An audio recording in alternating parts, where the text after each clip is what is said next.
Yang pertama, kejutan untuk saya datang ke sini, saya mau lakukan kunjungan kerja untuk melihat kemajuan pembangunan fisik, tapi malah saya diminta untuk pidato di sini.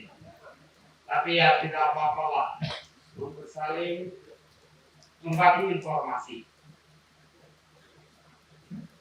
Dapat saya sampaikan bahwa pemerintah di bawah leadership Bapak Presiden Joko Widodo secara serius dan sungguh-sungguh mengantisipasi dampak disrupsi teknologi. Secara serius dan sungguh-sungguh mengantisipasi dampak pandemi COVID-19. Secara serius dan sungguh-sungguh melakukan dan melaksanakan pembangunan ICT infrastructure secara inklusif merata di seluruh wilayah tanah air. Kita sama-sama telah ketahui bahwa mandat dan tugas pembangunan infrastruktur itu melalui lisensi yang diberikan itu sebetulnya telah beralih dari pemerintah ke operator seluler dan penyelenggara telekomunikasi lain. Namun realitanya terjadi disparitas layanan telekomunikasi yang besar di seluruh wilayah tanah air. Dan untuk itu Presiden minta agar dilakukan pembangunan yang memungkinkan, tidak ada yang tertinggal, atau pendekatan inclusiveness dengan menggelar ICT infrastructure di semua layer di seluruh wilayah tanah air, termasuk di wilayah terdepan dan tertinggal. Layernya apa saja? Yang pertama adalah penggelaran jaringan tulang punggung. Jaringan tulang punggung itu fiber optik. Seluruh Indonesia ini terdapat 359.000 km di darat dan di laut, termasuk menghubungkan Indonesia melalui wilayah selatan, timur dan barat melalui wilayah selatan. Saat ini Nusa Tenggara Timur telah terhubung ke barat melalui fiber optik dan ke timur melalui fiber optik, serta ke utara Sulawesi melalui fiber optik. Dari Aceh sampai Merauke telah terhubung dengan baik dengan dua lintasan selatan melalui Nusa Tenggara Timur dan lintasan utara melalui Kalimantan, Sulawesi, Maluku Utara dan menyambung ke Papua. Jadi kita punya dua jaringan redundancy fiber optik. Ini penting sekali. Apakah sudah cukup? Belum cukup. Masih banyak titik-titik yang belum tersambung. Dan karenanya di tahun 2022 ini Kominfo akan menyambung titik-titik yang belum tersambung di darat dan dasar laut sepanjang 12.083 km untuk menghubungkan, to connect all the dots, untuk menghubungkan semua titik-titik yang belum tersambung di jaringan tulang punggung telekomunikasi nasional di dalam negeri. Indonesia akan dihubungkan dengan pantai barat Amerika Serikat yang saat ini sedang berproses agar transmisi data menjadi lebih cepat dan lebih efisien. Setiap kali kita main-main HP, ya, mengirim gambar-gambar, datanya ditransmisikan ke Amerika Serikat, pergi dan pulang, back and forth. Akan dihubungkan. Kita akan dihubungkan dengan selatan, Australia dan New Zealand. Australia dan New Zealand akan dihubungkan dengan Amerika Selatan untuk menghubungkan melalui selatan. Kita dihubungkan ke utara melalui Singapura, Filipina, Manado, Filipina, dan terus ke Jepang, Asia Timur untuk dihubungkan ke Eropa, sehingga Kupang adalah bagian dari network nasional adalah bagian dari network global. Kalau bisa bayangkan sedikit peta buta ya, sambil cerita bisa membayangkan peta buta dunia kayak itu namanya layer backbone tulang punggung. Kita juga sedang membangun middle mile melalui pembangunan microwave link, fiber link, dan satelit.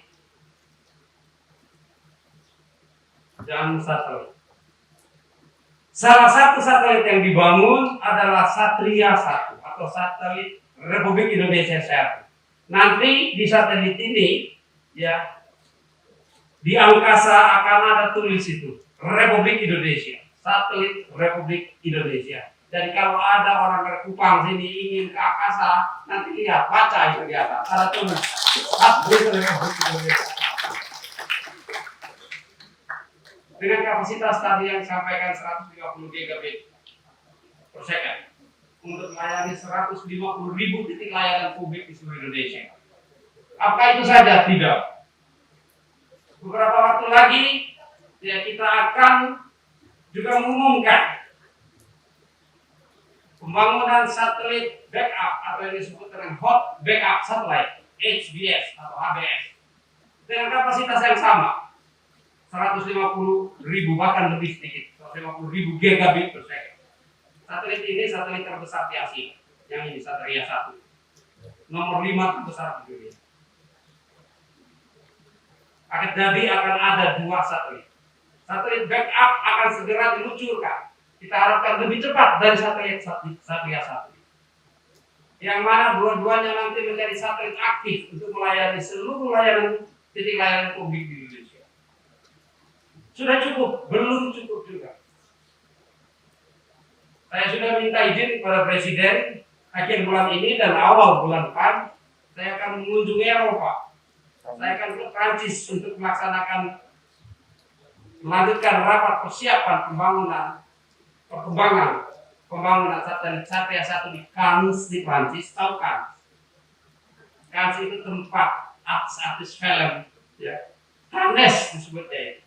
Kalau tulisannya Cannes, dekat Nice di Prancis, untuk membicarakan perkembangan pembangunan satelit ini. Dan selanjutnya akan mengunjungi Inggris untuk membicarakan satelit Satria 2. Satelit Satria 2 ini satelit yang lebih modern dari HTS dan HTS ini. HTS itu adalah High Throughput Satellite. Satria 2 ingin kita bangun SDS, Software Defined Satellite, dengan kapasitas sebesar ini. Jadi roadmap pembangunan satelit kita banyak untuk melayani seluruh layanan publik di Indonesia. Apa saja layanan publik ya? Ya kantor-kantor pemerintah desa, sekolah-sekolah ada sekitar 3.000 yang belum dilayani. Sekolah-sekolah, kantor-kantor polisi, puskesmas, dan bahkan untuk kepentingan militer, telekomunikasi militer non-combat, bukan untuk perang. Saya baru saja bertemu dengan Panglima dan akan menyiapkan beberapa akses satelit di wilayah-wilayah terluar untuk kepentingan layanan bagi TNI, khususnya TNI Angkatan Darat. Kita butuh kapasitas satelit yang besar. Apakah sudah cukup juga? Belum. Indonesia membutuhkan 1 terabit per second sampai dengan tahun 2030. Jadi kapasitas satelit kita salah satu negara dengan nanti akan menjadi penyumbang satelit terbesar di kawasan. Satelit ini bisa dipakai untuk ASEAN, tidak saja untuk Indonesia. Jadi bisa pakai untuk berbagai negara ASEAN. Apalagi nanti kalau pakai satelit Software Defined Satellite atau SDS, itu bisa diatur arahnya. Mau diarahkan kemana? Middle mile. Dan the last mile. Layer 3-nya the last mile. Jadi ada backbone, ada middle mile, dan ada the last mile. The last mile itu Base Transceiver Station, BTS. Yang bapak kades, ibu-ibu kades ini selalu minta BTS. BTS itu salah satunya, the last mile. Yang saat ini sedang kita bangun di seluruh Indonesia. Harapan kita di akhir tahun 2022, paling lambat tahun 2023, seluruh desa dan kelurahan di Indonesia akan dilayani dengan Base Transceiver Station. Untuk menghasilkan layanan signal 4G, 4G. termasuk untuk Provinsi Nusa Tenggara Timur. Ada 421 BTS di Nusa Tenggara yang akan dibangun di NTT saat ini. Dan bisa saja bertambah tergantung nanti saya periksa di Pusat Monitoring Telekomunikasi Kominfo yang baru dibangun untuk melihat tersedianya coverage sinyal dan bandwidth di seluruh Indonesia. Jadi kita bangun fiber optic sebagai backbone, middle mile termasuk satellite, microwave link, fiber link, dan base transceiver station. Banyak sekali yang dibangun. Yang dibangun di Kabupaten Kupang ini satu ground segment ini untuk melayani kawasan. Tadi sudah disampaikan ada satu network operation center dan gateway di Jakarta di Cikarang Bekasi dengan backupnya di Banjarmasin. Dan ada 9 lainnya yang tersebar di seluruh Indonesia. Kupang, tadi sudah disampaikan, Batam, Pontianak, Kupang, Batam, Pontianak, Manokwari, Timika, Jayapura, ada seluruhnya semua. Satu network operation center and gateway, 10 hub. Apakah sudah cukup? Belum juga. Akan dibangun 150.000 titik penerima sinyal di seluruh Indonesia untuk melayani. Jadi pekerjaannya banyak sekali. Apa yang menjadi tugas pemerintah daerah? Barang ini nggak bisa dibangun di langit seperti satelit yang menggunakan spektrum frekuensi. Membangun barang-barang ini harus ditancapkan di tanah. Nah, saya minta tolong Pak Bupati dengan Pak Gubernur pasti di setiap provinsi yang ada ground segment ini untuk membantu memastikan tersedianya lahan dengan dokumentasi legalistik formal yang benar. Karena ini untuk melayani masyarakat. Setelah ini dibangun, harapan saya seperti harapannya Pak Bupati tadi, bahwa ICT infrastructure adalah sebagai enabler. Kita bangun, kita siapkan, dan harus dimanfaatkan. Siapa yang memanfaatkannya? Masyarakat harus memanfaatkan. Membantu masyarakat, kami menyiapkan program-program pelatihan digital talent. Semua tingkatan dasar, tingkatan menengah, dan tingkatan lanjutan. Digital basic digital skills, intermediate digital skills, dan advanced digital skills. Sudah ulang-ulang nih saya ngomong begini. Tapi yang saya minta adalah apa? Mari kita sekalian, Pak Bupati, ya, dan rekan-rekan semua dinas-dinas, tokoh-tokoh agama, tokoh-tokoh masyarakat, tokoh-tokoh adat, para milenial kita, mahasiswa, dosen, pedagang, nelayan, petani, ambil bagian di dalam pelatihan ini. Kalau tidak ambil bagian, maka tidak mendapatkan apa-apa. Dan apa yang sudah disediakan secara besar-besaran oleh negara tidak kita manfaatkan secara optimal.